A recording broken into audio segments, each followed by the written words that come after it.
a mão no seu coração e a gente vai cantar. Vamos orar. E eu quero crer que nessa manhã haverá cura em nome de Jesus. Eu quero crer que você vai sair hoje desse lugar que nós chamamos espaço-templo.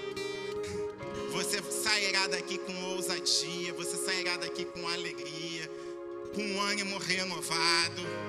E crendo que esse Jesus tem poder, em primeiro lugar, não apenas para te curar, para tratar as suas feridas, mas também para te mostrar o caminho, te dar estratégias para você lidar com os problemas que têm batido a sua porta. Em nome de Jesus. Então vamos cantar. Vamos cantar. Em teu nome. Em teu nome. E a gente vai chamar isso à existência. Porque barreiras estão caindo nessa manhã. Em nome de Jesus. Eu posso ouvir o som de muitas águas.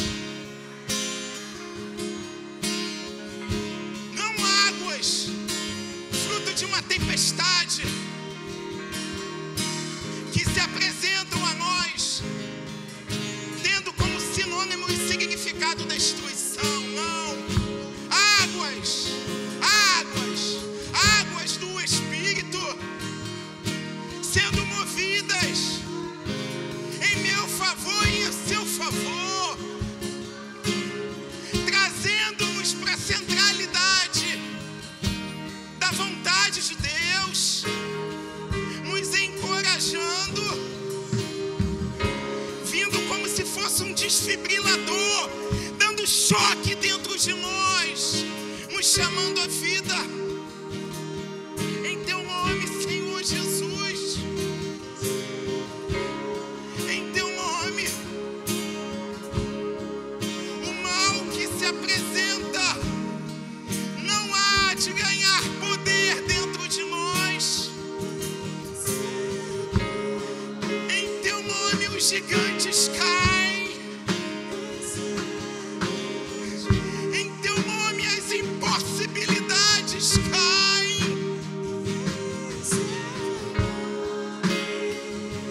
Em teu nome as minhas fraquezas se tornam virtudes. Em teu nome aonde há morte, há vida.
virtude do Senhor sendo liberada sobre as nossas vidas. Amados, o culto não para um domingo de manhã. O culto é todo dia.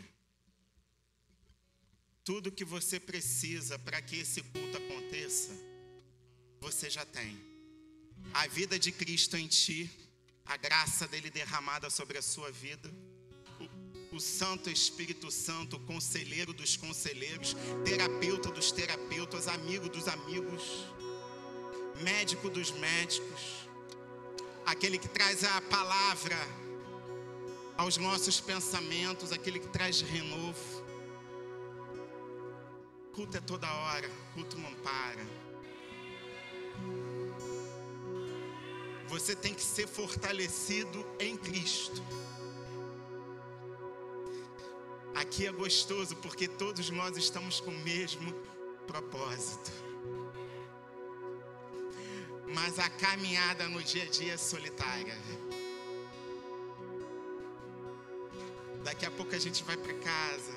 Segunda-feira já está chegando amanhã. Daqui a algumas horas. Não dá para a gente ficar achando, vivendo de retiros. Eu saio do retiro fortalecido. O retiro, o culto é todo dia. Seja cheio do Espírito Santo, sabe?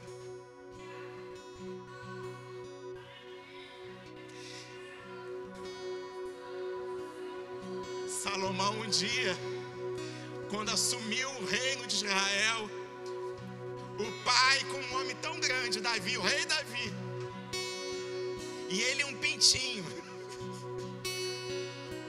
ninguém dava crédito a ele. Briga familiar para disputar o poder. E ele fez a oração que todos nós devemos fazer. Sabedoria para lidar com aquilo que Deus tem colocado em nossas mãos. Deus te deu um filho, Deus te deu uma filha, Deus te deu um esposo, te deu um marido, te deu uma mãe, te deu um pai, te deu alguma coisa e você não está sabendo como lidar com isso. A solução é sabedoria. Deus não vai chegar. Eu estou com problema, minha conta, não sei lidar com o dinheiro, minha conta está no vermelho. Aí a gente acha que a solução é Deus despertar alguém para ir lá e fazer um pix, né?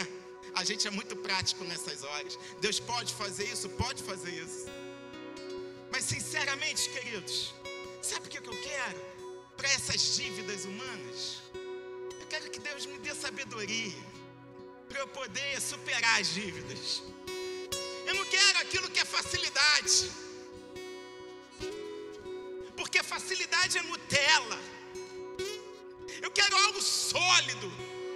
Eu não quero papinha, porque eu já tenho 43 anos de idade. Quero algo sólido, que vai desafiar o meu intestino,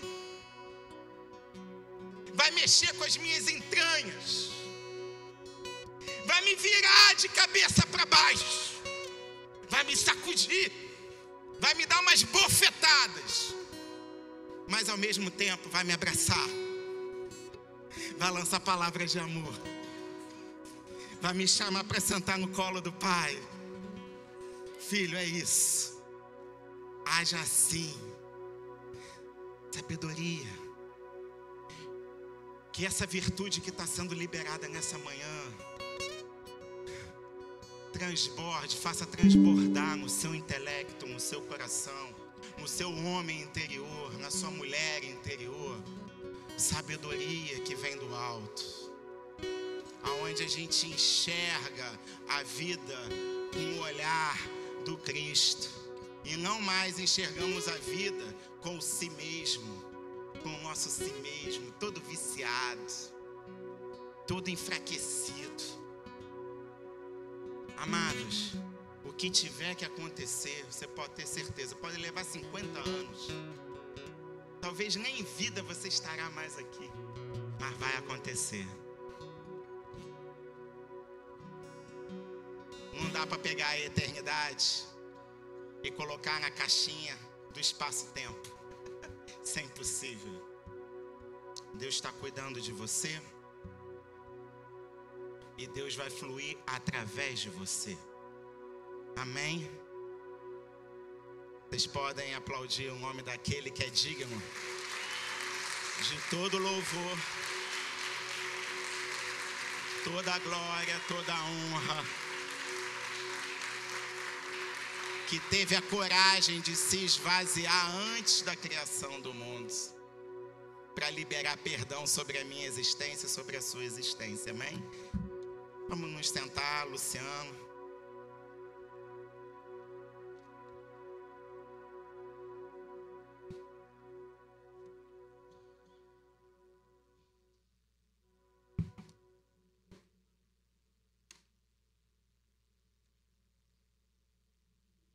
É bom saber que Deus tem falado com a gente. E às vezes a gente é confrontado, mas a gente se sente sozinho. E eu gostaria que você não se sentisse sozinho. Tem uma passagem na palavra do Senhor que Jesus ficou de um lado, eles entraram no barco e foram para o Mar da Galileia. E no meio do Mar da Galileia começou uma chuva, um temporal muito revolto. E Jesus vinha andando por cima das águas. Eles ficaram mais apavorados ainda, achando que se tratava de um fantasma. E Pedro ousadamente falou para ele: se é o Senhor, manda eu ir. E Jesus vem. Pedro saiu do barco e começou a andar pelas águas, em cima das águas. Os pregadores dizem que Pedro andou sob a palavra de Jesus. Só que ele viu as circunstâncias. E às vezes a gente, como o Felipe falou, a gente também olha para as circunstâncias. Quando a gente tira o nosso foco de Cristo, a gente só vê os boletos, a gente só vê falta de saúde, a gente só vê guerra, a gente só vê desespero. E a gente começa a afundar. Porque aquilo que a gente deveria nutrir se vai, e se chama fé. Aí a gente já não crê mais. A gente crê que está sozinho. Mas nessa manhã você foi desafiado a crer no nome de Jesus. E o que Jesus espera de mim e de você é igualzinho o que Pedro fez. Quando olhou para as circunstâncias, e talvez você esteja olhando para as circunstâncias e está complicada a sua vida, porque as circunstâncias se tornaram uma grande tribulação e você não vê saída. Pedro também não viu saída. Pedro: socorre-me, Jesus, ele gritou. E Jesus estendeu a mão. E essa não foi o final da história. Jesus pegou Pedro, não botou no cangote. Vocês acham que Jesus botou no cangote?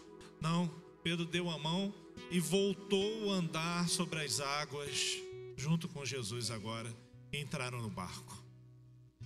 Eu não sei se você chegou aqui e a sua fé já foi embora. Você só está olhando para as circunstâncias. Mas eu estou disposto a caminhar com você. Então, eu não sei se você quer fazer isso publicamente.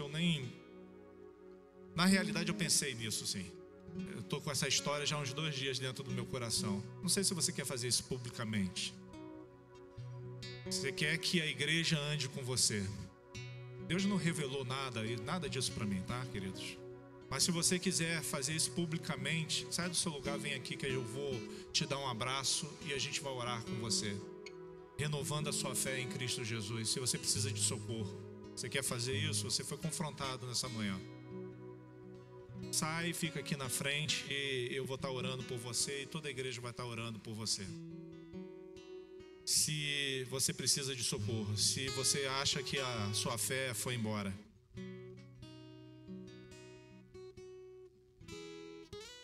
só deu linda? Então, vamos fechar os olhos, nós vamos orar.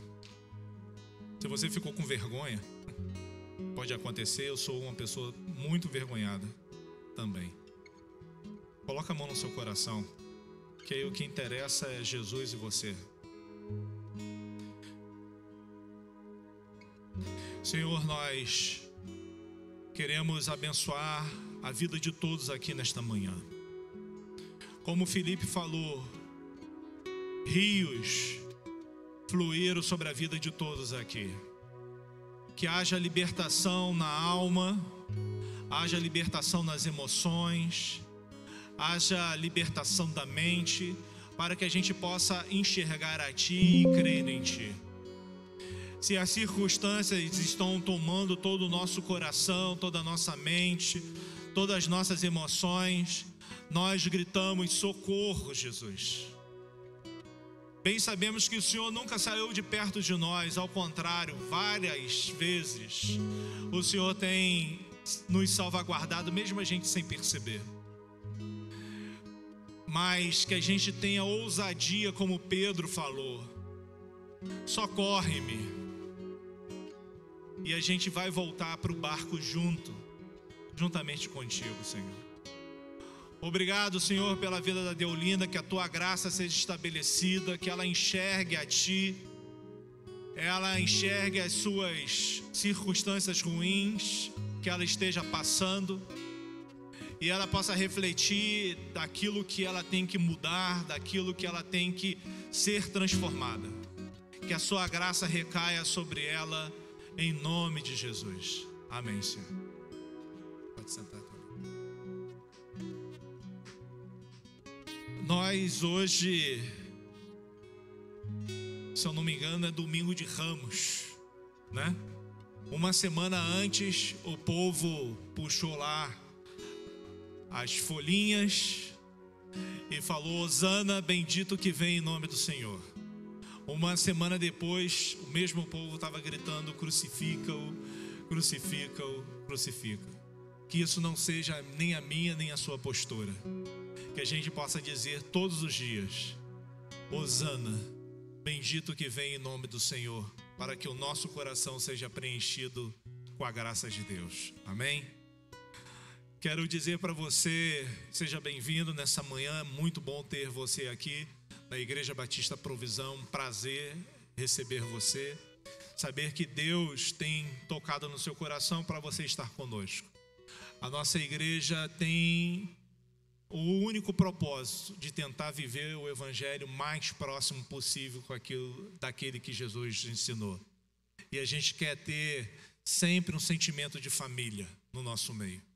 E por causa disso, na sexta-feira, nós iremos fazer um passeio. Vamos estar todos juntos. Então, hoje é o último dia para você pagar esse passeio. Nós conseguimos estar junto no sítio por R$50.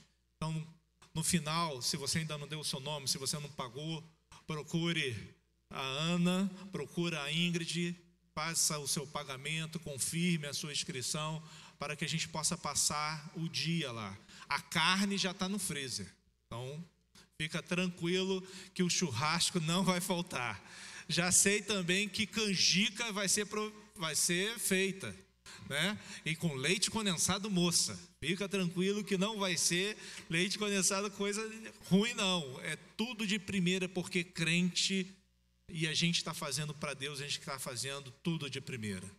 E a gente quer que você esteja junto lá com a gente.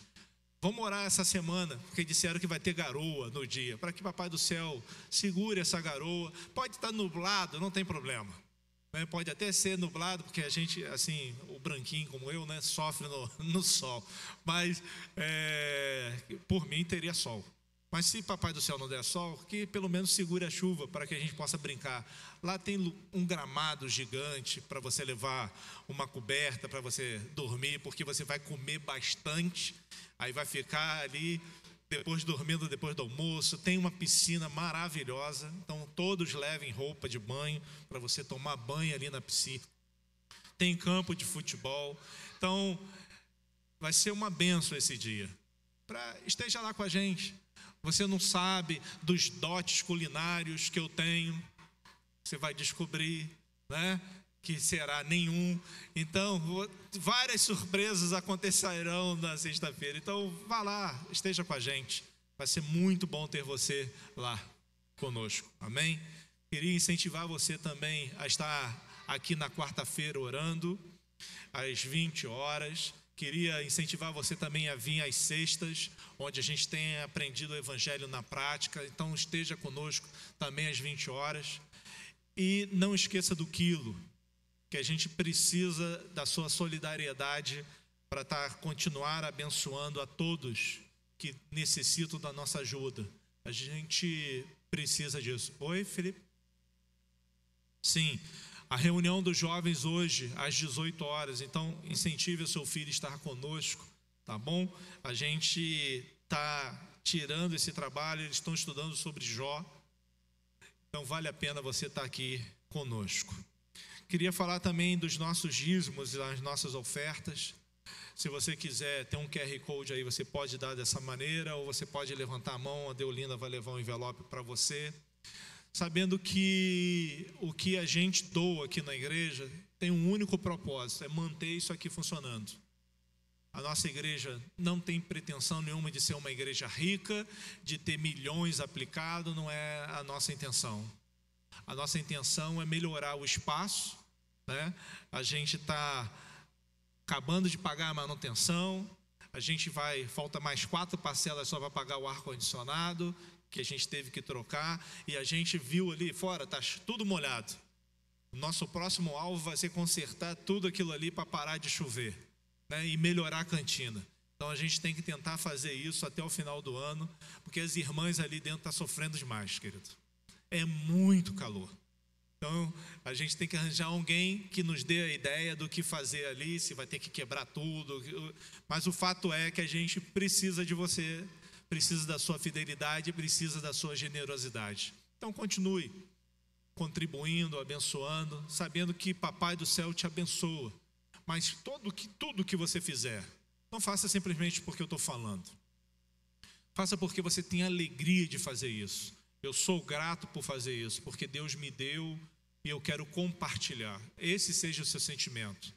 Um sentimento de fraternidade, um sentimento de solidariedade, um sentimento bom.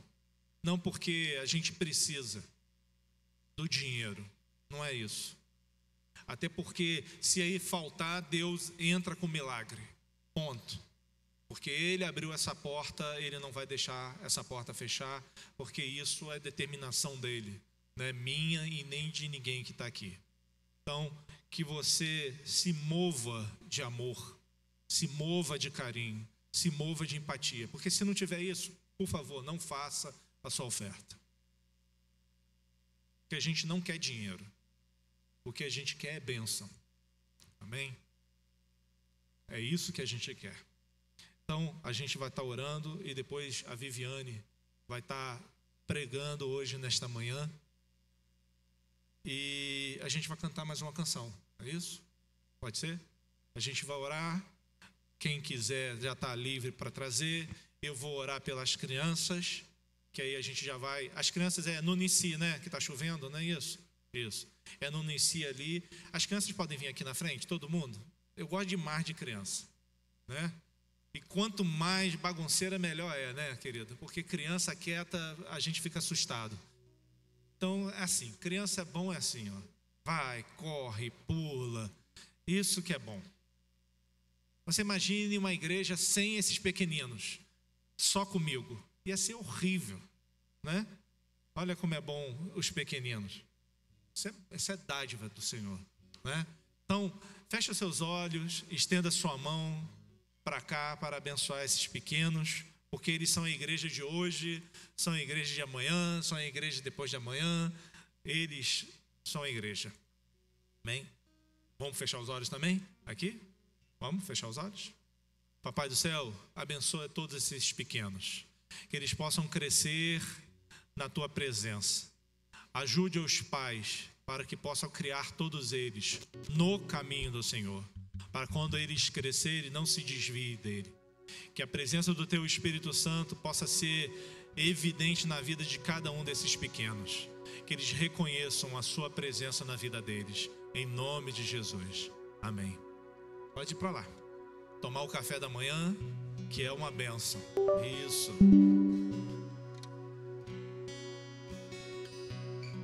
Amém. Vamos orar e você vai trazer a sua oferta. Pai, eu te louvo por esta manhã. Eu te louvo por todos que colocaram o desejo no seu coração de contribuir. Que a tua graça seja sobre eles.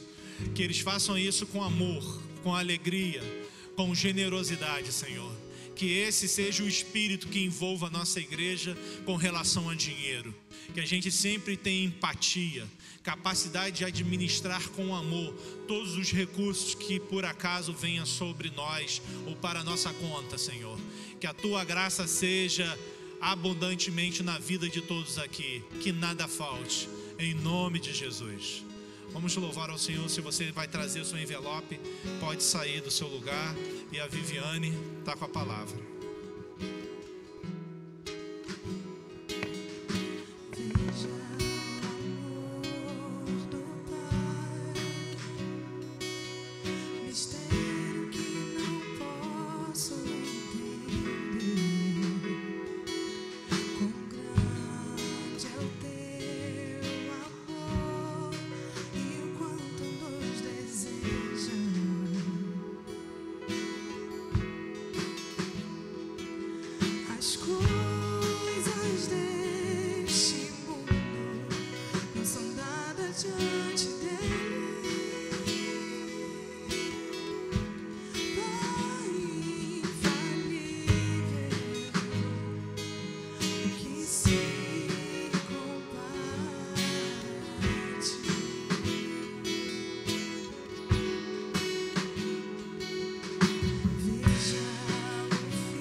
Nesta manhã, pedimos que o Teu Espírito Santo venha falar conosco, Deus, e que seja, Deus, algo que venha transformar as nossas vidas. Nós colocamos diante de Ti os corações, as mentes, e pedimos para que o Teu Espírito Santo venha comunicar, através da minha vida, a Tua palavra, Senhor, nesta hora, aos meus irmãos.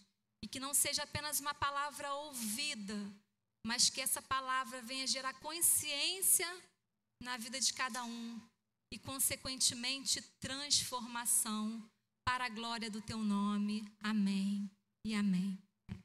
Podem se assentar.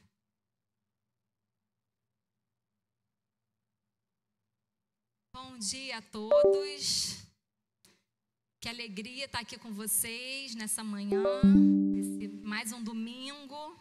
Não tivemos a oportunidade, para quem tem frequentado aqui as sextas, encontro Evangelho na Prática, tem aqui alguns visitantes, então já estou logo fazendo a propaganda do nosso encontro Evangelho na Prática, que acontece todas as sextas. Especialmente essa última sexta a gente não fez por conta da questão da chuva, e nessa próxima também não teremos por conta da questão do passeio, né? Mas na outra estaremos aqui firmes e fortes, amém? Então, hoje, né, a gente vai começar, aliás, a gente na semana passada, nós fizemos um fechamento do livro de Atos. Nós estamos estudando, a igreja está estudando ao longo de um ano já, que já se passou, o livro de Atos. E eu considero assim muito oportuno falar para a igreja por que a gente está levando tanto tempo, né, tantos domingos, estudando o mesmo texto, né, tendo uma exposição de um texto. Por que a gente fez essa escolha? Isso a gente chama de pregação expositiva, que é um método de pregar, uma forma de pregar, onde o pregador tem o compromisso de fazer a leitura da palavra de Deus e explicar o significado daquilo que está sendo lido e trazer uma aplicação para a igreja, né? Essa forma expositiva, a forma de pregar de forma expositiva, é uma escolha que nós fizemos aqui na nossa igreja, porque a gente considera que é uma escolha que nos deixa assim mais próximos de comunicar de forma mais fiel aquilo que Deus quer comunicar à igreja. Por quê? Porque se a gente escolhe talvez pregar por temas específicos, talvez a gente fique muito suscetível a escolher temas que sejam atrativos, né? Ou seja, aquilo que a igreja talvez queira ouvir. Ou talvez deixar uma coisa muito solta, isso fica muito à mercê daquilo que o pregador quer falar. Mas da forma expositiva, não. A gente tem o compromisso de semanalmente estar aqui, expondo a palavra, aquilo que Deus quer comunicar por meio, né, da palavra de forma expositiva. E isso, tem um autor americano que ele estuda, né, ele trabalha sobre marcas. Ele tem um livro que fala sobre as marcas de uma igreja saudável. E ele vai apresentar 9 marcas para que uma igreja seja uma igreja saudável. E uma das marcas é a pregação expositiva. Então, a gente está orando e pedindo para Deus que sejamos uma igreja saudável, né? Então, por isso, né, estou explicando aqui, isso já vem sendo falado, mas eu estou explicando e reforçando mais uma vez esse domingo, o porquê nós temos feito isso. Então, se você ainda não leu o livro de Atos, você tem uma grande oportunidade, são 28 capítulos, nós concluímos isso na semana passada, e você tem a oportunidade, essas próximas 2 semanas aí, fazer atualização da sua leitura do livro de Atos, que são os 28 capítulos, e a partir de abril, né, que daqui, sem ser o próximo domingo, o outro, nós já estaremos na carta de Paulo aos Romanos, ok? Então, você tem a possibilidade aí, nesses próximos dias aí, de fazer uma leitura e acompanhar, porque a pregação expositiva também te permite isso, né? Não é só o que o pregador está falando, mas você está lendo também aí a sua Bíblia, aquilo que Deus quer comunicar a você. Então, uma forma também de você ir lá nas Escrituras, você lá na Palavra de Deus, e você também conferir tudo que está sendo dito, amém? Então, é um incentivo, ok? Agora, diante disso, né, semana passada o Anderson fez uma exposição no capítulo 28 do livro de Atos. Mas para a gente começar a falar um pouquinho sobre o tema que eu pensei para a mensagem de hoje, eu queria fazer 2 considerações com a igreja. Primeiro, assim, embora não sejamos tantos aqui hoje, mas é importante reforçar, né, que o livro de Atos também é protagonizado por mulheres, né? Porque foram os homens que pregaram aqui ao longo dos últimos domingos, né? E evidenciando os atos dos apóstolos. Mas no livro de Atos, a gente também tem o protagonismo e a participação das mulheres. Cadê as mulheres aqui hoje? Amém? E esse mês nós comemoramos o Dia Internacional das Mulheres, né? Vários contextos se reuniram para fazer conferências, congressos, estudos, lutas sociais, enfim, a gente tem todo um movimento de luta em prol das mulheres e a gente está aqui, né, colocando, acho que a gente não poderia passar em branco sem mencionar o papel das mulheres também naquele contexto do livro de Atos. E é muito interessante que, assim, a nossa perspectiva aqui nessa igreja, em abril, inclusive, a gente já vai começar alguns encontros com as mulheres aqui na igreja, mas é muito importante também termos a consciência e a noção do que nós estamos escolhendo a fazer aqui, porque no mundo a gente vivencia hoje um grande movimento feminista. Todo mundo percebe isso, observa, né, vê esse movimento muito forte que é um movimento, né, um movimento feminista. Isso tem uma história e eu não vou me deter a falar sobre isso aqui hoje, mas a gente, talvez nesses próximos encontros aí de mulheres, a gente tenha espaço para poder discorrer sobre o assunto. Mas também, paralelamente ao movimento feminista, que tem, né, questões, algumas coisas que têm o seu lugar, outras coisas que têm as suas distorções, a gente também está vendo um crescimento muito forte ao culto à feminilidade, né? Ou seja, são dois extremos, o movimento feminista, mas aqueles contextos também em que a mulher é exaltada, aqueles encontros de mulheres, né? Que as mulheres têm aquele destaque específico do que é ser uma mulher abençoada, do que é ser uma mulher bem-sucedida. Enfim, a gente vê extremos.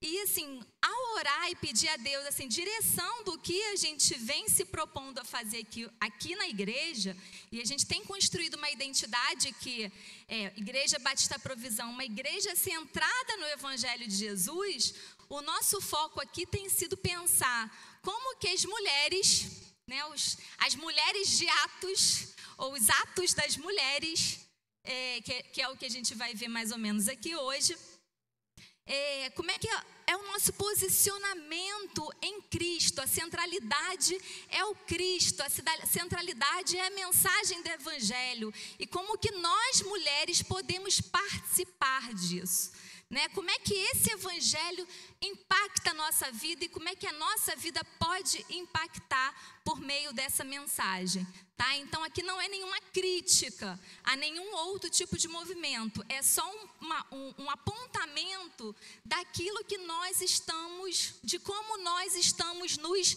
direcionando, porque é muito comum a gente ter referências externas e olhar para dentro da nossa igreja e começar, poxa, mas aqui não tem isso, aqui não tem aquilo outro, a gente não faz dessa forma, a gente não faz daquele outro modo.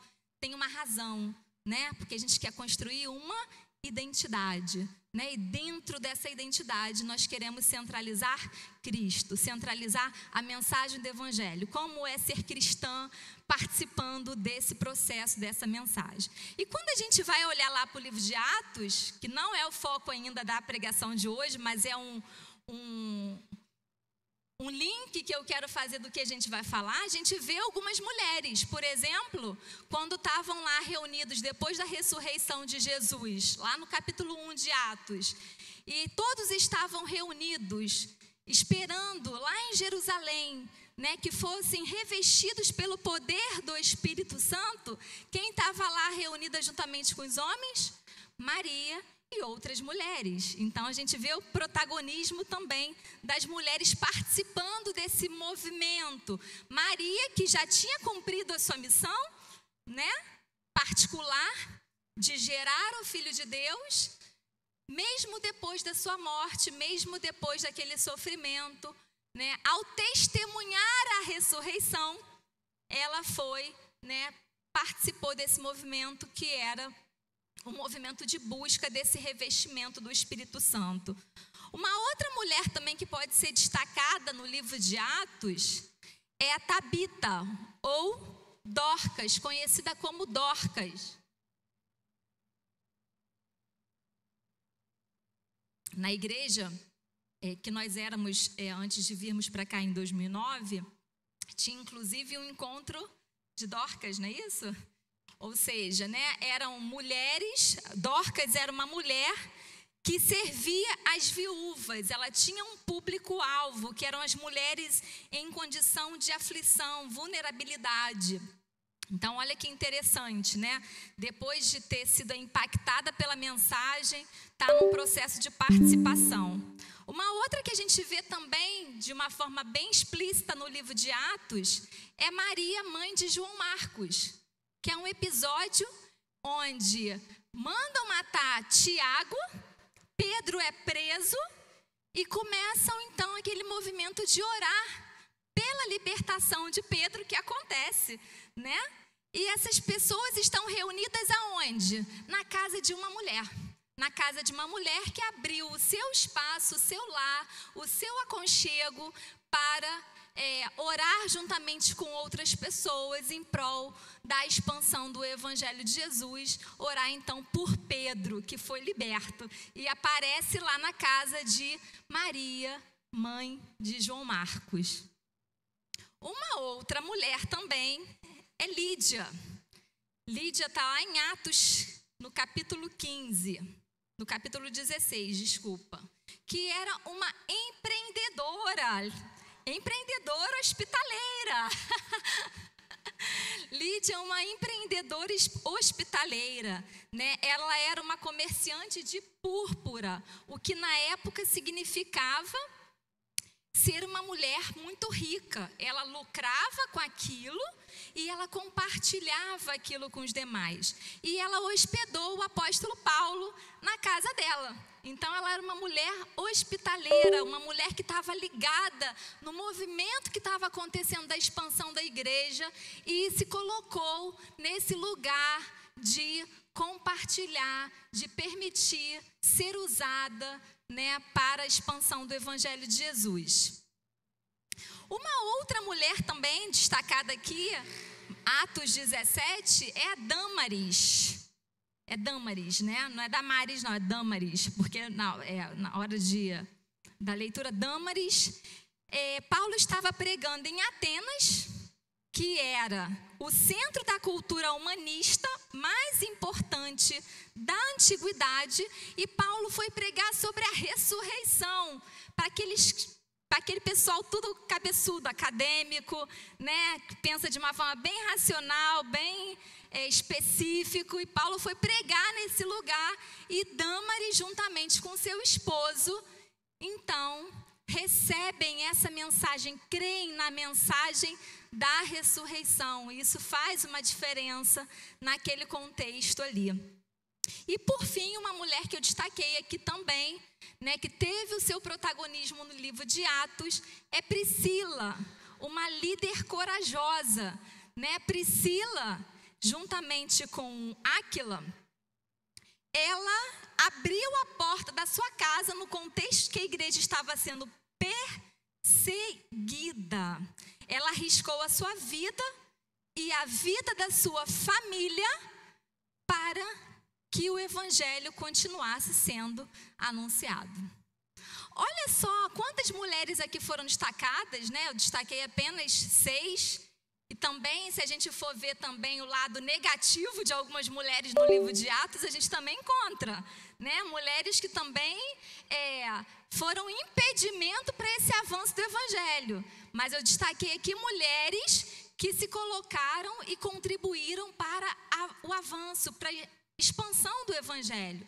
E é com esse retrato aqui que a gente quer construir esse ministério de mulheres aqui nessa igreja. Ou seja, mulheres que estejam dispostas e disponíveis à expansão do evangelho, da mensagem da ressurreição, da mensagem do reino de Deus, né? Então, como é que essa mensagem vai nos impactar? Como é que isso nos transforma de modo que a gente também pode impactar a nossa sociedade e contribuir na nossa nação? Amém? Então, esse é um dos pontos, né, que eu gostaria assim de linkar, né, mulheres que também, assim como aqueles homens que já foi assim bem explorado, né? A gente teve aí ao longo desse último ano exposições em relação aos Atos dos Apóstolos, né? E a gente também vê essas mulheres aqui, como é que esses homens e mulheres foram usados por Deus, né? Para esse contexto aí da expansão do Evangelho, da expansão da igreja e da propagação do Evangelho de Jesus. A segunda consideração, né, que eu gostaria de fazer para a gente fazer o link com a mensagem de hoje, é em torno do que ligava, né, o que ligou, qual era a mensagem, o foco central da mensagem do livro de Atos dos Apóstolos. Então, quando a gente vai ler o livro de Atos dos Apóstolos, a gente consegue observar um contexto, se é para resumir em algumas palavras, é um contexto em que Jesus aparece ressurreto para os seus discípulos, está ali com eles, pede para que eles fiquem em Jerusalém até que sejam revestidos do poder, haja o derramamento do Espírito Santo, e a partir do derramamento do Espírito Santo há um contexto de estabelecimento e expansão da igreja na terra, né? Então, o livro de Atos pode ser resumido com essas ações, né? Que também depois, na segunda parte, a gente vai ver que esse estabelecimento acontece em Jerusalém, Samaria, e depois começa a se expandir em outros contextos, né? Países para além da Judéia, com as missões, com as ações missionárias, os atos missionários, né? Com as viagens missionárias que a gente também teve a oportunidade de ver aqui. Mas tem um aspecto que vai unir toda a mensagem pregada em Atos, que é o fato de testemunharem a ressurreição de Jesus. Aqueles homens ali, eles precisaram primeiro testemunharem a ressurreição. Jesus apareceu ali, ficou 40 dias ressurreto com eles. E pediu para que eles ficassem em Jerusalém até que fosse revestido pelo poder do Espírito Santo. E depois, então, eles começam a propagar uma mensagem, né? Eles começam a atuar como testemunhas da ressurreição. E o que isso tem a ver com a gente hoje, né? E por que eu fiz esses links aí? Primeiro que domingo que vem a gente comemora o domingo da ressurreição, amém?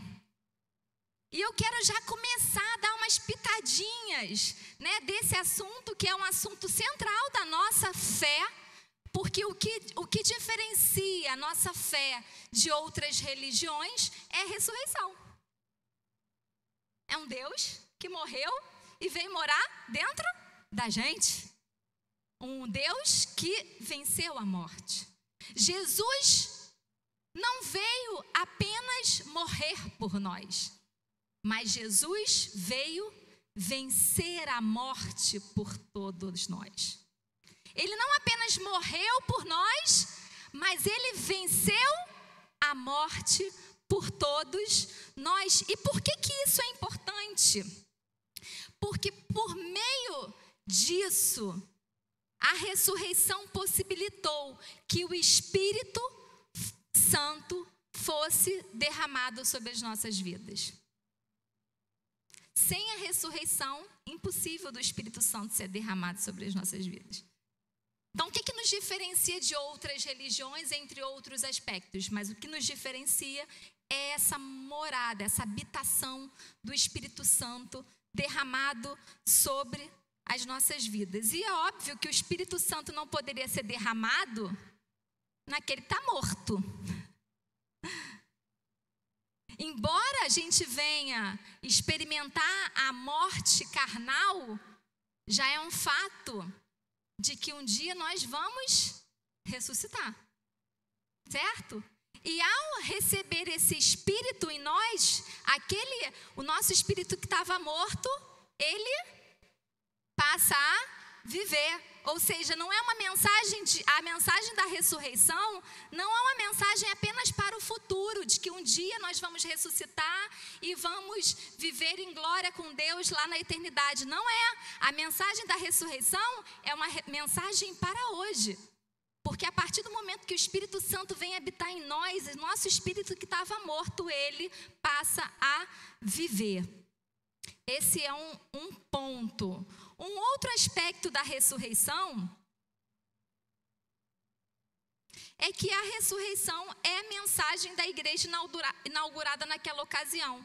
Ou seja, houve o derramamento do Espírito Santo no dia de Pentecostes, e após ver muitos ficarem atônitos e perplexos com o que tinham visto, Pedro começa então a pregar. E o conteúdo da sua mensagem foi que Deus ressuscitou Jesus e por causa disso, aquele derramar do Espírito Santo havia sido possível. E com esse discurso, a gente vê aí o discurso de Pedro, 3.000 pessoas foram batizadas. E aí uma questão última da ressurreição para a gente passar para um outro aspecto, é que a ressurreição, a principal evidência, no caso, do Espírito Santo ter sido derramado em nós, é que nós nos tornamos testemunhas da ressurreição. Então, só para você parar para pensar agora. A principal evidência do derramar do Espírito Santo sobre as nossas vidas é que com esse derramar do Espírito Santo sobre as nossas vidas, o nosso coração queima para que a gente faça algo e que a gente comece a testemunhar essa nova vida, essa ressurreição em nós. Alguém que é impactado pelo derramar do Espírito Santo, alguém que é impactado pela habitação do Espírito Santo, pela presença desse Espírito Santo, tem o seu coração que arde para testemunhar essa ressurreição. É alguém que quer ser testemunha da ressurreição. Foi isso que aconteceu com aqueles apóstolos e aquelas mulheres em Atos. Ao receberem uma mensagem, ao receberem esse derramar do Espírito, eles e elas se posicionaram para testemunhar a ressurreição. Ou seja, há um arder, uma ardência missionária no nosso coração de não apenas receber isso e tá legal e tá bacana desse jeito aqui, mas eu quero, com isso que eu recebi, eu quero fazer alguma coisa. Eu quero testemunhar sobre isso. Desse poder que está sendo operante na minha vida, não apenas os domingos, como o Felipe falou, mas desse poder que está sendo operante na minha vida todos os dias, porque vivo está em mim. Vivo está em mim, algo novo tem que acontecer em mim todos os dias, porque Ele está habitando em mim, Ele está vivo, há um poder que foi derramado sobre a minha vida, e isso tem que fazer com que a nossa vida tenha uma novidade dia a dia. Amém? Então, feito isso, dito isso, eu quero falar hoje um pouquinho sobre a ressurreição, como essa pitadinha aí, de link aí para o próximo domingo da ressurreição. Só que eu não gostaria que nós pensássemos o domingo da ressurreição como uma data específica, mas que a gente pensasse isso como um momento existencial de consciência que muda as notícias que damos durante a nossa caminhada. Vou repetir. Não vamos pensar no domingo da ressurreição apenas como uma data que a gente celebra, Estou aí já 2 semanas contando a história da Páscoa para a Zoe, botando videozinhos, cantando. Ontem peguei gravetinhos, fiz a cruz. né? Porque semana que vem vamos nos reunir, sentar, comer e comemorar a Páscoa, o domingo da ressurreição. Mas eu queria convidar a igreja nessa manhã a não pensar nisso como uma data, mas pensar isso como um momento de consciência. A ressurreição é um momento que gera em nós consciência. E essa consciência muda as notícias que damos durante a nossa caminhada, sobre aquilo que falamos durante a nossa caminhada cristã. E a mensagem que eu separei para hoje, o tema da mensagem é exatamente: que notícias nós temos dado durante e no percurso da nossa caminhada cristã. É uma notícia de desesperança ou é uma notícia de esperança? A ressurreição, então, traz essa consciência que vai mudar a forma de falarmos, de conversarmos durante a nossa caminhada cristã. Amém? E para isso eu queria convidar os irmãos a lerem. Nós vamos ler lá no Evangelho segundo Lucas, no capítulo 24, de forma expositiva. Amém? Ou seja, a gente vai ler os versículos, vamos conversar sobre os versículos, para que isso tenha uma aplicação nas nossas vidas.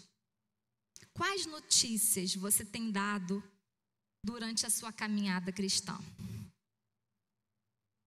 Eu vou ler na nova versão internacional, pessoal que tiver aí, se puder colocar aqui para mim, NVI, dos versículos 13 ao versículo 35. Evangelho segundo Lucas, capítulo 24, versículos 13 a 35. Diz assim a palavra: naquele mesmo dia, 2 deles estavam indo para um povoado chamado Emaús, a 11 quilômetros de Jerusalém. No caminho, conversavam a respeito de tudo o que havia acontecido. Enquanto conversavam e discutiam, o próprio Jesus se aproximou e começou a caminhar com eles. O próprio Jesus, ressurreto, se aproximou e começou a caminhar com eles. Ou seja, haviam 2... Vou ler explicando para a gente não demorar aqui na leitura. Ou seja, haviam 2 homens caminhando em direção a Emaús. E Jesus ressurreto se aproxima e começa a caminhar com eles. Mas os olhos deles foram impedidos de reconhecê-los, ou seja, eles não reconhecem que quem está caminhando com eles é Jesus. Imagina você com um amigo andando, né, no meio, não era manhã, mas já o pôr do sol já estava se dando, e alguém aparece e entra aí juntamente nessa caminhada e começa a caminhar com vocês. Esse alguém era Jesus ressurreto. E Jesus ressurreto não era Jesus fantasminha, tá, gente? Porque Jesus ressurreto era um Jesus que, inclusive, comia, falava, estava ali com os seus discípulos. Ele conviveu ali durante 40 dias, ok? Mas os olhos deles foram impedidos de reconhecê-lo.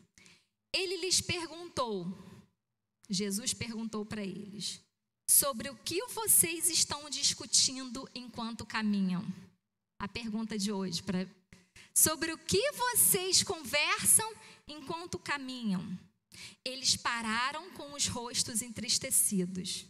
Um deles, chamado Cleopas, perguntou-lhe: você é o único visitante em Jerusalém que não sabe das coisas que ali aconteceram nesses dias?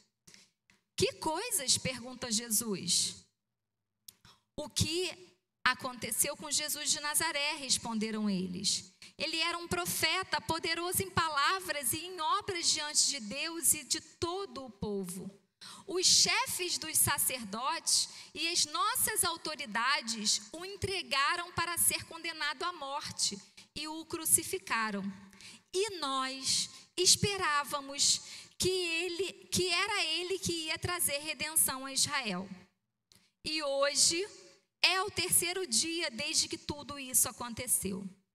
Algumas das mulheres entre nós nos deram um susto hoje. Foram de manhã bem cedo ao sepulcro e não acharam o corpo dele. Voltaram e nos contaram que tinha tido uma visão de anjos, que disseram que ele está vivo. Alguns dos nossos companheiros foram ao sepulcro e encontraram tudo exatamente como as mulheres tinham dito, mas não viram. Ele lhes disse: como vocês custam a entender e como demoram a crer em tudo o que os profetas falaram. Não devia o Cristo sofrer estas coisas para entrar na sua glória? E começando por Moisés e todos os profetas, explicou-lhes o que constava a respeito dele em todas as Escrituras. Ao se aproximarem do povoado para o qual estavam indo, Jesus fez como quem ia mais adiante. Mas eles insistiram muito com ele: fique conosco, pois a noite já vem, o dia já está quase se findando. Então ele entrou para ficar com eles. Quando estava à mesa com eles, tomou o pão, deu graças, partiu e deu a eles. Então os olhos deles foram abertos. Você pode repetir? Então os olhos deles foram abertos e o reconheceram, e ele desapareceu da vista deles. Perguntaram-se um ao outro: não estavam ardendo os nossos corações dentro de nós, enquanto ele nos falava no caminho e nos expunha as Escrituras? Levantaram-se e voltaram imediatamente para Jerusalém. Ali encontraram os 11 e os que estavam com eles reunidos, que diziam: é verdade, o Senhor ressuscitou e apareceu a Simão.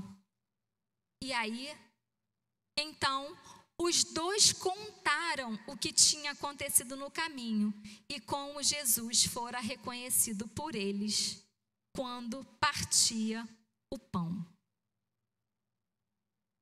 Vamos parar por aí no versículo 35. Bom, o contexto lido é o contexto da ressurreição de Jesus. É um capítulo que vai falar sobre a ressurreição de Jesus, o capítulo 24. Os versículos anteriores são aqueles episódios que Maria vai juntamente com outras mulheres ao sepulcro, chega lá, não vê Jesus. Cadê? O túmulo estava vazio. E ela, perplexa, volta correndo para contar isso para os demais discípulos. E eles não acreditam, eles ficam assustados e não acreditam. E Pedro, como sempre, que tem uma boa iniciativa, ele vai então ao sepulcro e confirma aquilo que as mulheres tinham comentado. Realmente Jesus não está lá. E mesmo Pedro noticiando isso, e Maria também, juntamente com as demais mulheres, falando isso, o que acontece é que haviam 2 discípulos que estavam voltando para casa. Eles estavam caminhando em direção a Emaús, ou seja, eles estavam saindo de Jerusalém e estavam voltando para casa.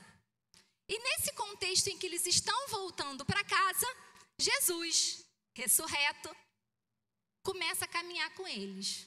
Mas eles não reconhecem que aquele homem que está caminhando é Jesus, porque os olhos deles estavam fechados, impedidos de ver.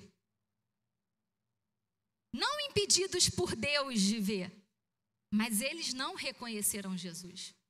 E Jesus começa a caminhar com ele e vê que eles estão entristecidos, angustiados, e pergunta: o que vocês estão conversando, discutindo enquanto vocês caminham?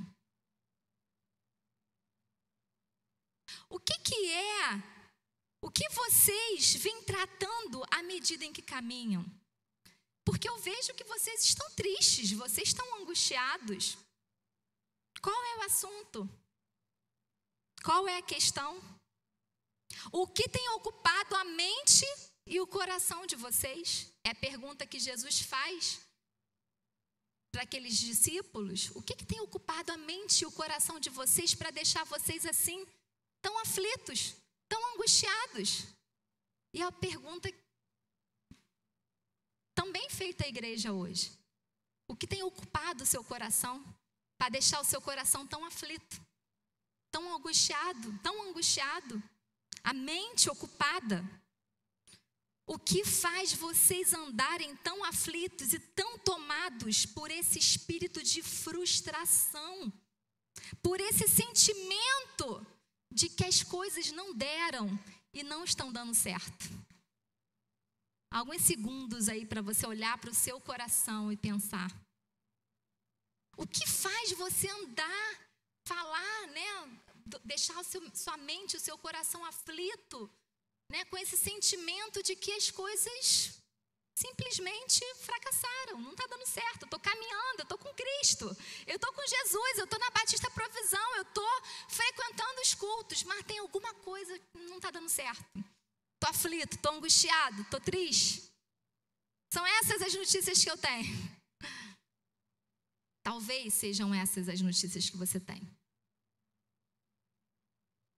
E um deles, chamado Cleopas, perguntou para Jesus, espantado, né?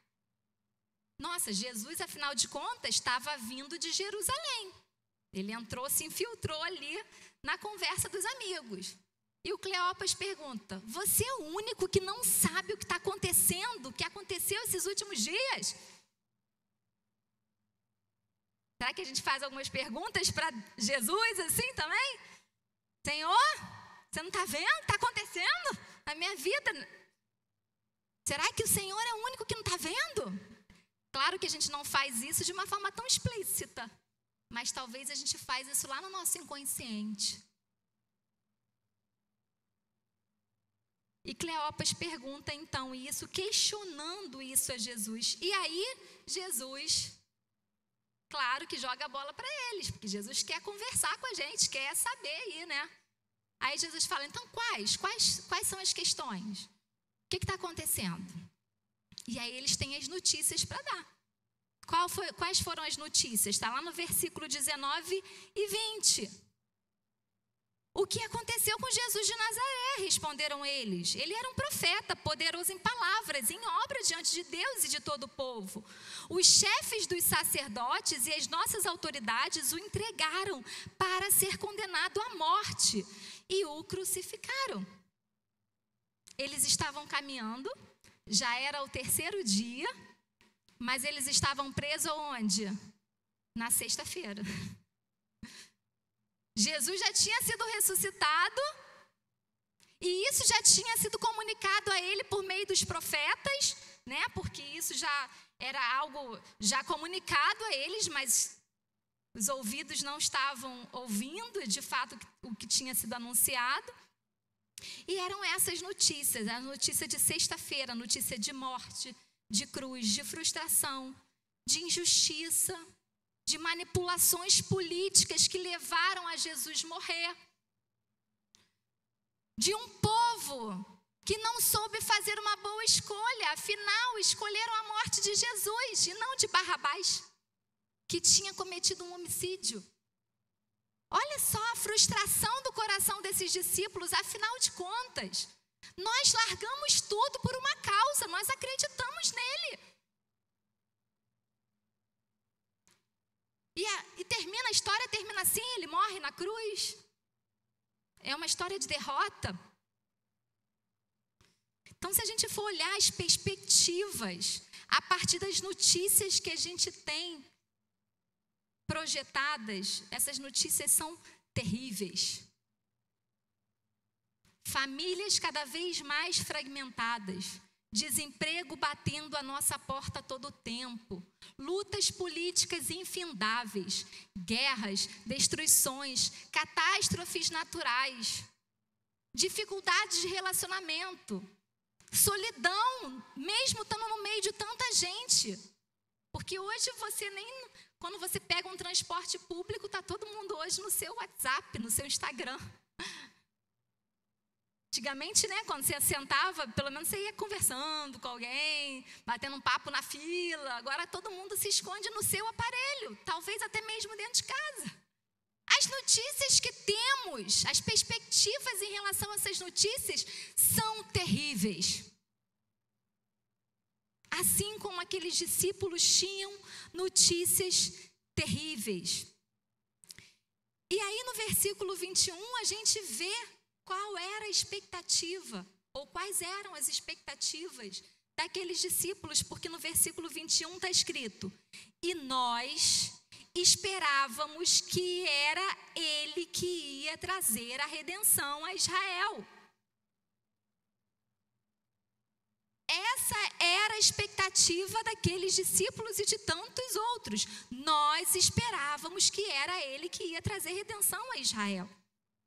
Uma perspectiva material, terrena.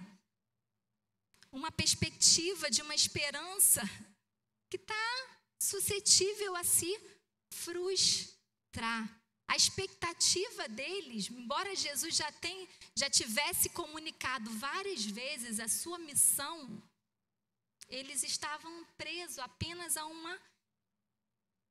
um aspecto que era terreno, não era maior.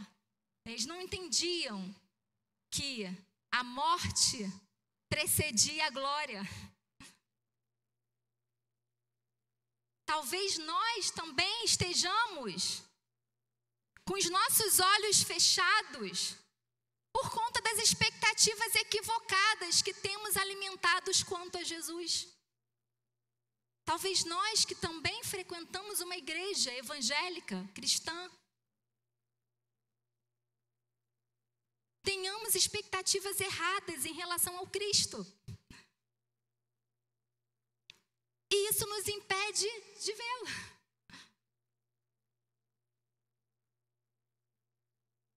Que expectativas equivocadas, expectativas de uma felicidade de sempre, né? A vida é feita de questões contingenciais. A gente sofre. A gente perde alguém, a gente tem enfermidades, a gente tem dificuldade de relacionamentos, nós somos pessoas reais, nós somos humanos.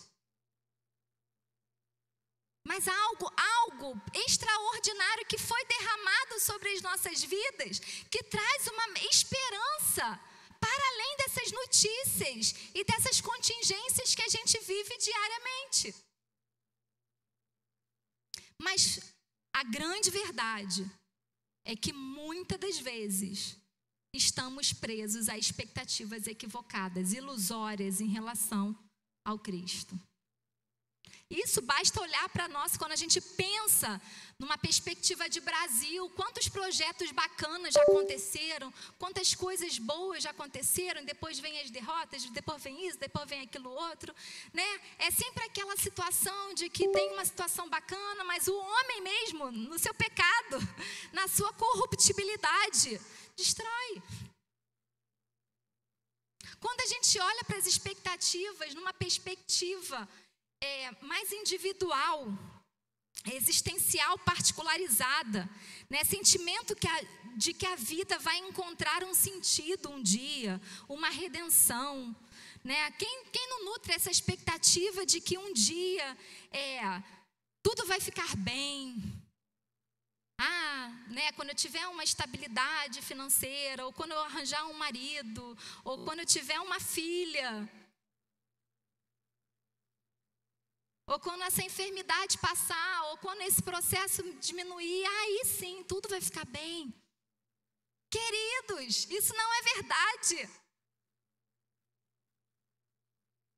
A boa notícia é que a gente aprende a lidar com tudo isso e vencer tudo isso, porque Ele veio não apenas para morrer por nós, mas para vencer a morte por todos nós. E esse vencer a morte permitiu essa liberação do Espírito Santo habitando na nossa vida, que é poder.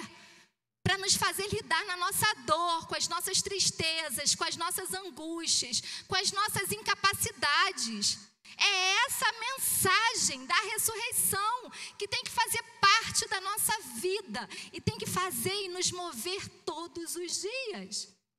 Sem criarmos ilusões, expectativas vãs, esperanças que são frustradas em pessoas, em coisas, em matérias, em políticos, em governos. Essas esperanças são esperanças terrenas, são expectativas terrenas, elas serão frustradas.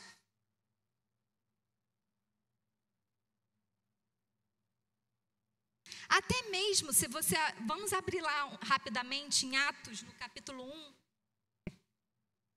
Olha como isso que eu estou comentando das expectativas, isso estava tão impregnado nos discípulos. E que possivelmente, e que certamente, impregnado em muitos de nós. Lá no capítulo de Atos, no versículo 1, quando Jesus está ali, os 40 dias, caminhando com eles, de forma... Aparece ele para conviver com eles, Jesus ressurreto. Eles tiveram a evidência clara de que Jesus morreu, mas Jesus ressuscitou. E Jesus está ali, conversando, né? Compartilhando o pão, a vida, tudo juntamente com eles. Jesus ressuscitado. E a pergunta que fazem ainda é equivocada em relação ao Cristo. Vamos ler. Pode colocar aí, por favor, no Data Show, quem puder. Versículo 3. Depois do seu sofrimento, Jesus apresentou-se a eles e deu-lhes muitas provas indiscutíveis de que estava vivo.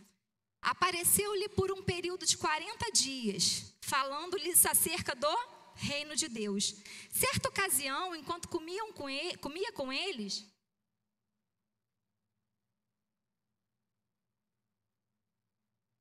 deu-lhes esta ordem: não saiam de Jerusalém, mas esperem pela promessa de meu Pai, da qual lhes falei. Pois João batizou com água, mas dentro de poucos dias vocês serão batizados com o Espírito Santo. Aí olha a pergunta dos discípulos. Então os que estavam reunidos lhes perguntaram: Senhor, é neste tempo que vais restaurar o reino de Israel? É agora então? É agora que o Senhor apareceu e ressurreto? É agora então que o Senhor vai restaurar o reino de Israel nessa perspectiva terrena? Vocês compreendem como é que a nossa mente muitas das vezes está fechada por conta de perspectivas equivocadas? E aí olha a resposta de Jesus lá no texto que nós estamos discorrendo, nos versículos 22, 23, 24 e 25. Diz assim: algumas das mulheres entre vós nos deram um susto hoje. Foram de manhã bem cedo ao sepulcro e não acharam o corpo dele. Voltaram e nos contaram que tinha tido uma visão de anjos, que disseram que ele está vivo.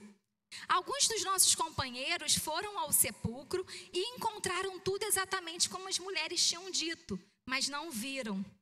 Ele lhes disse: como vocês custam a entender e como demoram a crer em tudo que os profetas falaram? Olha que Jesus falando, e eu quero trazer essa fala de Jesus para a gente hoje. Como nós demoramos a entender e a crer. Por que isso?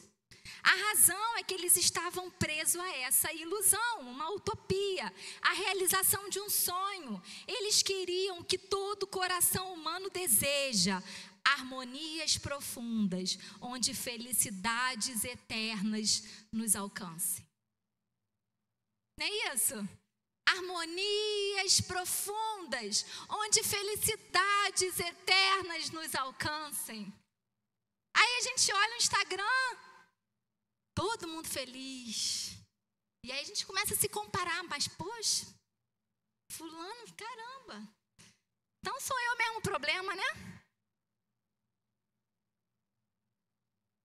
Isso está muito forte hoje, porque o coração humano tem essa pulsão de desejar harmonias, felicidades eternas. Mas a vida real não é assim. A vida real é assim? Não. A gente lida com o dia mal sempre. A gente lida com situações difíceis todos os dias, com surpresas. Caminhando na ponte, coisa e tal, andando, pá, alguém bate, pronto. A vida reserva surpresas a todos nós não temos controle disso. E que bom que não temos, porque seria um fardo para nós. Não temos controle sobre a vida dos outros, sobre dos nossos familiares, amigos, conhecidos. Não temos controle da vida do nosso marido, da vida dos nossos filhos. Não temos controle de nada, nem da nossa própria vida. E glória a Deus por isso. Então as surpresas chegam para todos nós.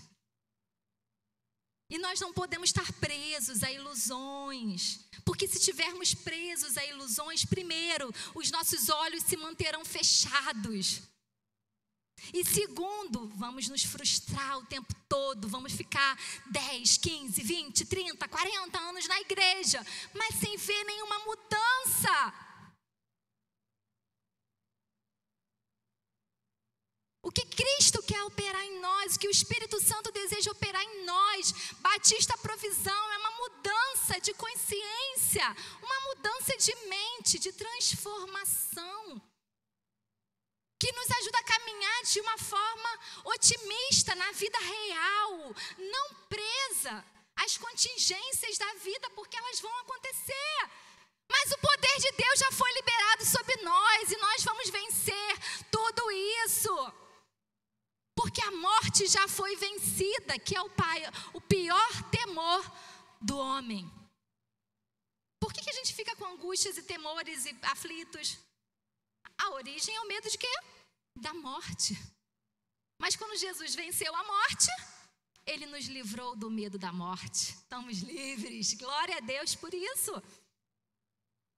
Então não precisamos ter medo do amanhã, do que vai acontecer, do que vai chegar à nossa porta. Não precisamos ter medo, porque há um poder dentro de nós.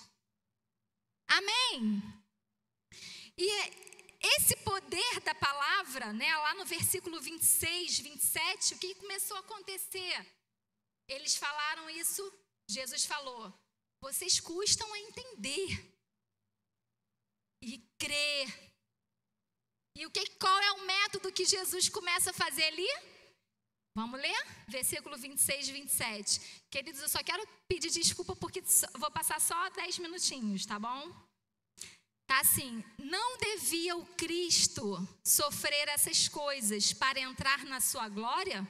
Pergunta Jesus para eles. E começando por Moisés e todos os profetas, explicou-lhes o que constava a respeito dele em todas as escrituras. Qual foi o método que Jesus usou? Palavra. É ela que gera fé no nosso coração. E está lá no versículo 32.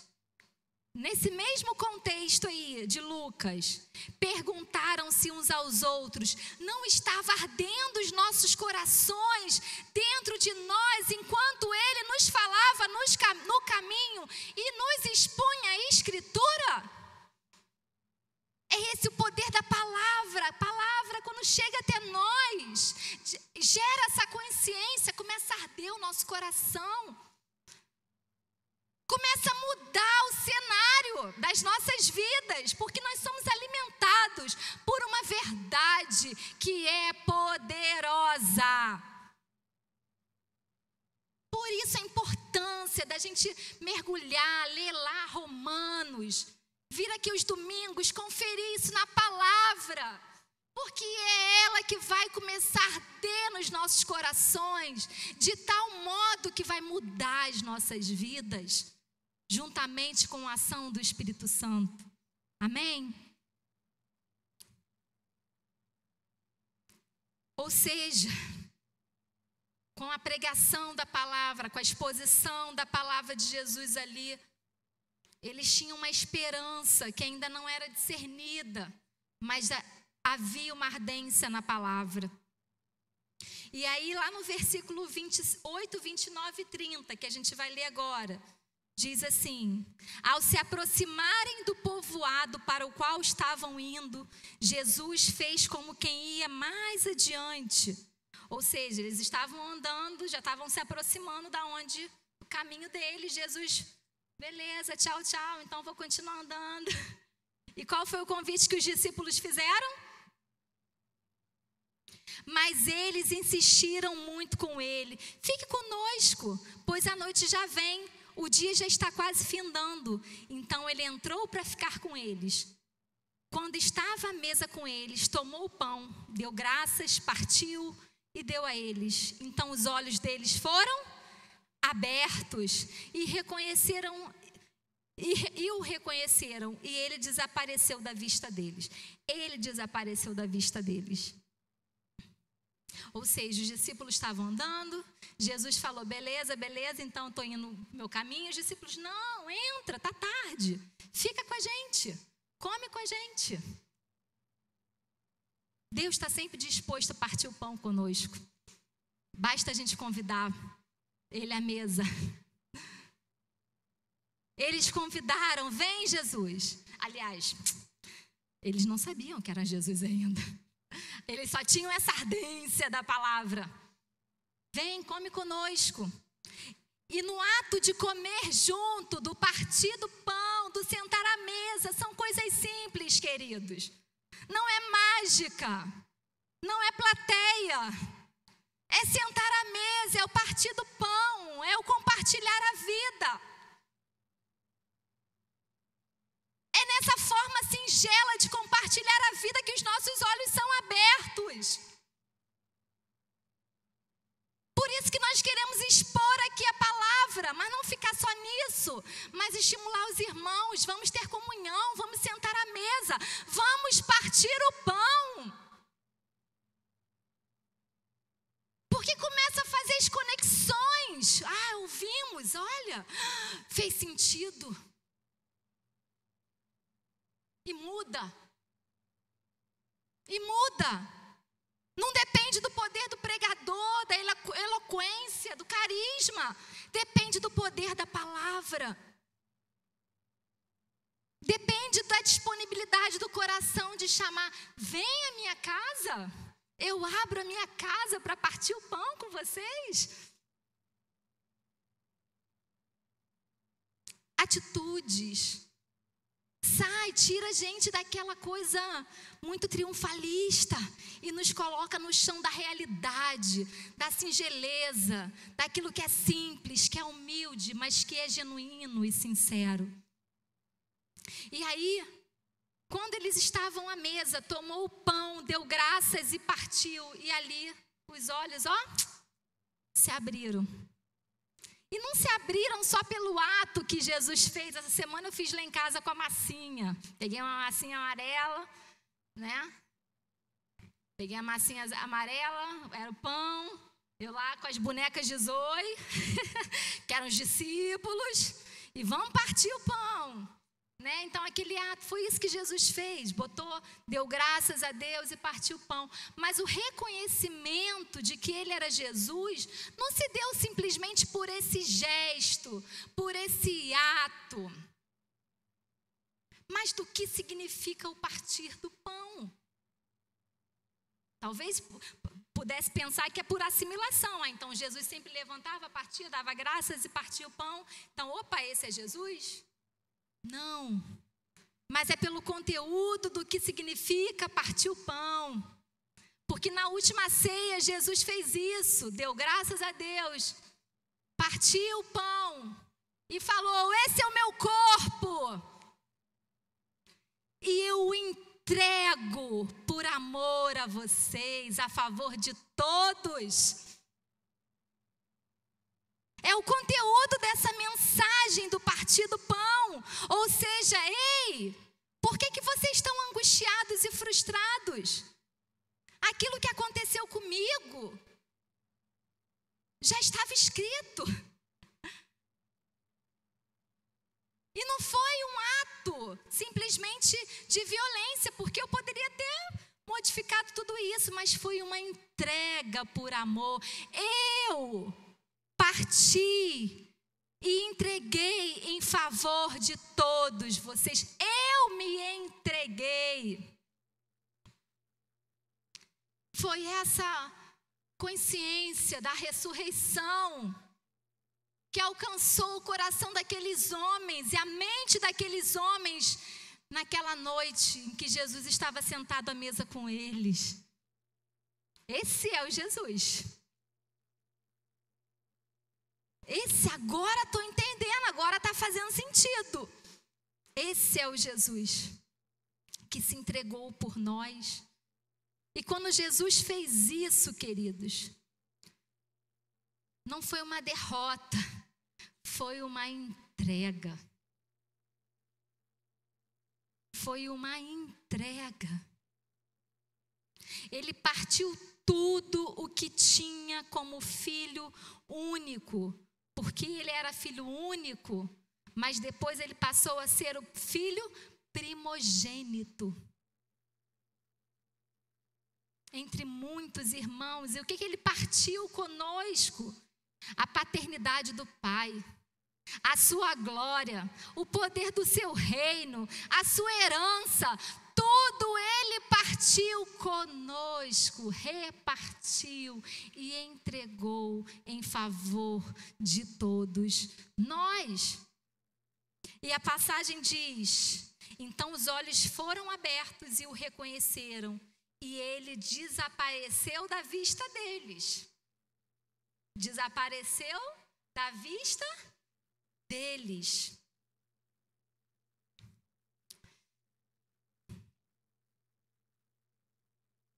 O abrir os olhos, queridos, é encarar Jesus de fato e reconhecer quem ele é. Eles ali então já não estavam mais presos àquela ilusão. Eles tinham entendido que era necessário sofrer para ele ser glorificado. Aí sim eles reconheceram Jesus, de fato quem Jesus era, né? E é isso que a gente precisa pedir a Deus: abra os nossos olhos. Eu não quero ficar preso ou presa a uma fantasia ilusória de quem tu és, do que tu podes fazer, mas abra os meus olhos, porque eu quero ver quem de fato tu és, conhecê-lo pessoalmente dia a dia. Esse abrir os olhos, essa consciência renovada, isso muda as notícias que a gente vai dar da nossa vida. Por quê? Para a gente concluir, olha o reposicionamento que foi feito. Lá no versículo 33, 34 e 35, para a gente então encerrar. Levantaram-se e voltaram imediatamente para Jerusalém. Ali encontraram os 11 e os que estavam reunidos, que diziam: é verdade, o Senhor ressuscitou e apareceu a Simão. Então os dois contaram o que tinha acontecido no caminho e como Jesus fora reconhecido por eles quando partia o pão. Eles que estavam indo para casa, todos desanimados, frustrados. Abandonamos tudo por essa causa que não deu em nada, só deu em crucificação. Com o abrir dos olhos e reconhecer de fato quem Jesus é, fez com que eles se reposicionassem. Eles voltaram para Jerusalém. E eles foram testemunhar também dessa ressurreição. Se tornaram testemunhas da ressurreição. Talvez você esteja caminhando como aqueles discípulos. Reconhece Jesus como seu Senhor, Salvador, o segue, mas ainda esteja com expectativas equivocadas quanto a Ele. Isso tem te frustrado e você não consegue viver de forma prática e viva a boa notícia que é o Evangelho. A boa notícia que é a notícia da ressurreição. A boa notícia que é que o Espírito Santo foi derramado sobre as nossas vidas e tem um poder extraordinário para a gente vencer todas as nossas dificuldades. Todas, todas, todas. Quem não compreende a ressurreição vive em torno de seus projetos pessoais e em um clima de notícia de sexta-feira da crucificação. Como é que está a vida? Ah, não está muito boa não. Problema isso, problema naquilo outro, coisa e tal. E aqui eu não estou falando para a gente negar os nossos problemas, porque todos nós os temos. Em áreas diferentes, em níveis diferentes, mas todos nós temos, porque há uma igualdade entre todos nós. Mas aqui eu estou falando que o poder da ressurreição muda a forma da gente dar a notícia das nossas vidas. Estou enfrentando uma dificuldade, mas estou em paz. O Espírito Santo tem me consolado todos os dias.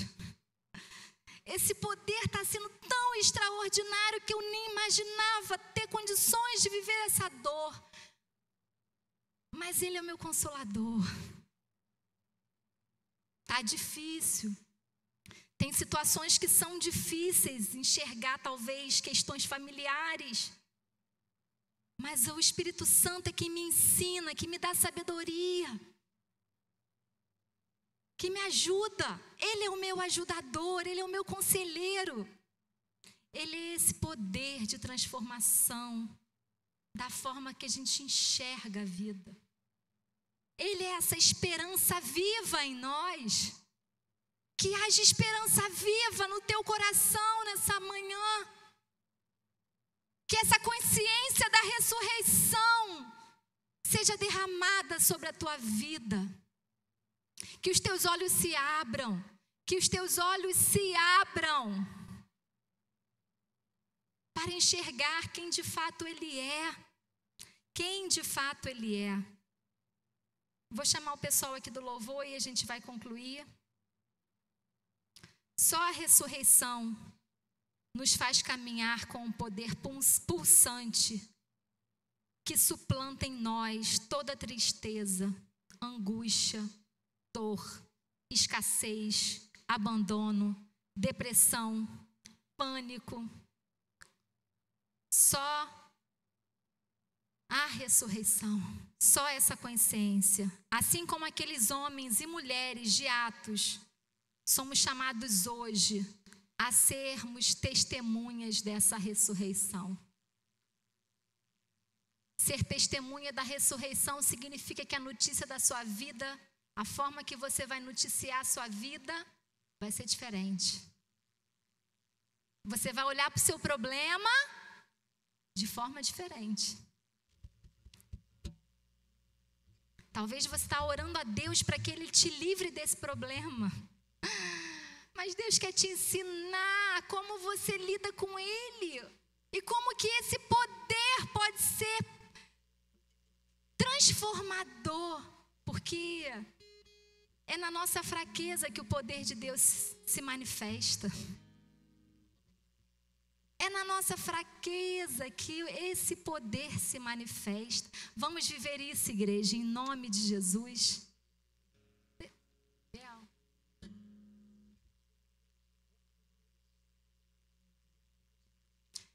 Vamos nos colocar de pé e eu queria te convidar a cantar essa canção como uma oração, com essa consciência. É uma canção que a gente inclusive canta aqui na igreja. Que é uma canção baseada nessa passagem que a gente leu aqui. Eu quero te convidar a cantar essa canção sob essa consciência. E pedir, Senhor, abre os meus olhos, abre os meus olhos. Oh Deus, em nome de Jesus.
Coloca a mão sobre o teu coração Espírito Santo de Deus.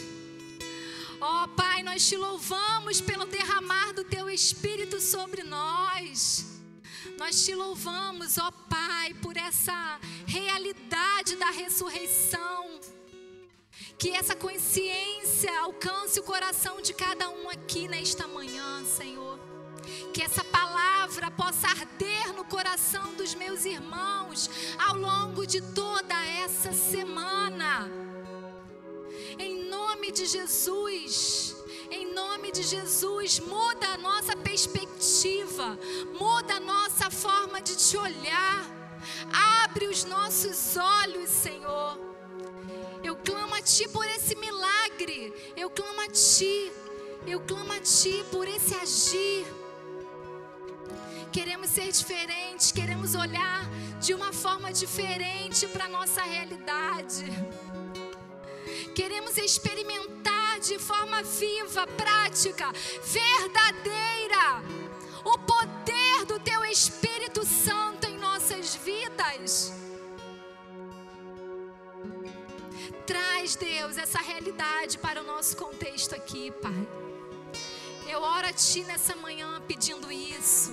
Fortaleça cada um de nós. E que possamos nos reposicionar, assim como aqueles discípulos fizeram. Nos reposicionar como testemunhas da ressurreição.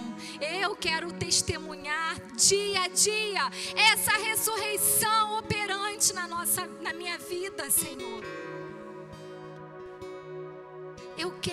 Eu creio que os meus irmãos também querem. Opera, Senhor, isso em nós, para a glória do Teu nome, para a glória do Teu nome.